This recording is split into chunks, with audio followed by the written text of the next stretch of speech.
சாமி இன்ஸ்டா ஜோசியமா? வெளியே போர்டு பாத்தீங்களா? பார்த்தேன் சாமி. அப்புறம் எதுக்கு கேக்குறேன்? ஐடி சொல்லு. அசுரன் ஜோசப் சாமி. அசுரன் ஜோசப்பா? தம்பி அசுரன் படத்துல நடிச்சிருக்கீங்களா? இல்ல சாமி. அந்த படத்தோட டெக்னீஷியனா? இல்ல சாமி.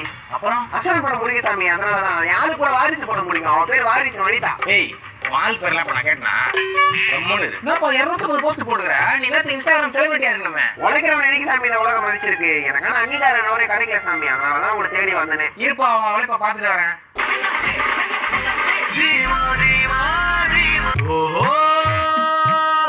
உனக்கு சுகரே வராது போலியா? ஏன் சாமி? அப்புறம் என்னடா ஒரு மனுஷன் வாழ்நாள் ஃபுல்லா நடக்க வேண்டியது ஒரு ரீல்ஸ்ல நடந்து முடிச்சியாடா? சோகமான பாட்டுக்கு நடக்கிற, வேகமான பாட்டுக்கு நடக்கிற, அத கூட விடுறா. மாநகராட்சி பாட்டுக்கு நடக்கிறியாடா? பின்னாடி யாரா அவன் ஹெலிகாப்டர் மாதிரி ஐடி கார்டு வச்சுட்டு வரான்? என் ஃப்ரெண்ட் மேட்ரிக்ஸ் மணி சாமி. இன்னொரு வாட்டி சொல்லு. மேட்ரிக்ஸ் மணி சாமி. இன்னொரு வாட்டி சாமி. ஏதாவது திட்டுற போற அமைதியாடுறா. என்ன சாமி வந்து ராங்காவே பேசிட்டு இருக்கீங்க? நான் எப்படிதான் சாமி வாழ்க்கையில பெரிய ஆகுது? கட்டஸ்டுக்கு அந்த இடத்துல நடக்கிறத விட்டு காலேஜ்ல உட்காந்து பண்றா.